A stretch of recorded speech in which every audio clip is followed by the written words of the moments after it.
Alors, c'est avec grande fierté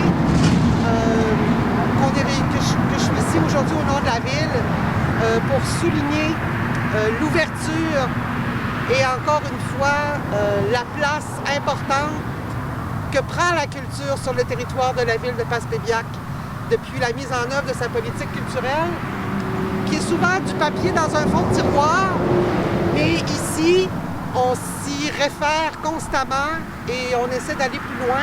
Et c'est comme ça pour l'ensemble des femmes et des hommes qui œuvrent à la ville de Passepébiac pour les citoyens et citoyennes.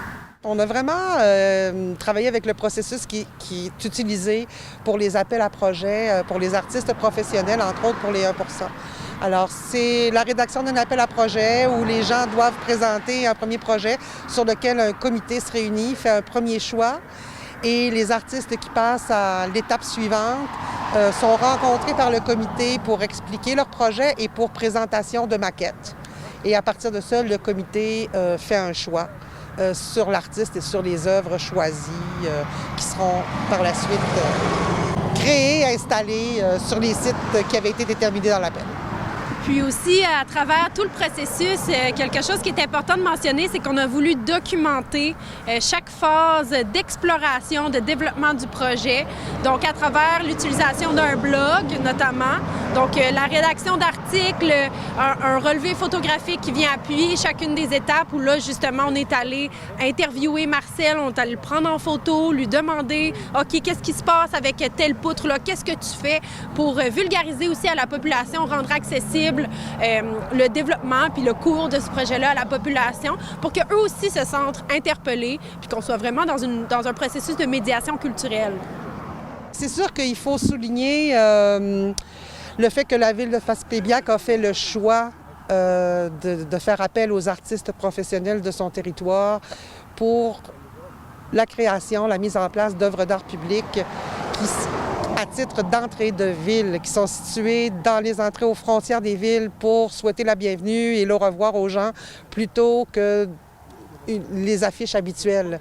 Alors, c'est exceptionnel, c'est assez rare. Il n'y a pas beaucoup de villes. On peut les compter là, sur les doigts de la main, les villes qui ont fait appel à des artistes professionnels pour créer une œuvre d'art public qui ait cette fonction-là.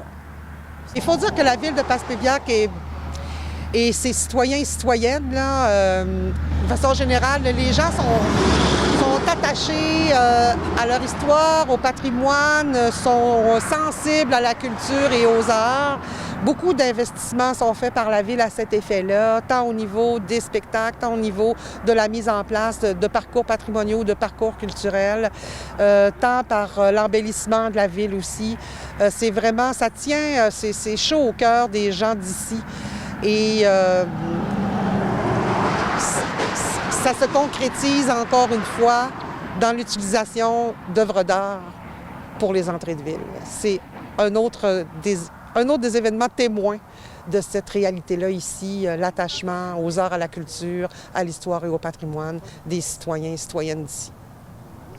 Si on parle plus au niveau culture, patrimoine, art et histoire, on a beaucoup de projets qui sont en cours de réalisation, qui vont voir le jour au printemps prochain. En fait, si tout va comme prévu, là, on sait que, bon, quelquefois, au niveau des matériaux, il y a certaines difficultés au niveau des livraisons. Puis ça, bon, tout le monde, on n'est pas les seuls à vivre ça ici. C'est généralisé. Mais si tout va comme prévu, dès le mois de mai prochain, il n'y aura pas un mois où la population ne sera pas invitée à venir inaugurer et souligner l'ouverture d'un autre espace, d'une autre structure qui va souligner les arts, la culture, l'histoire et ou le patrimoine.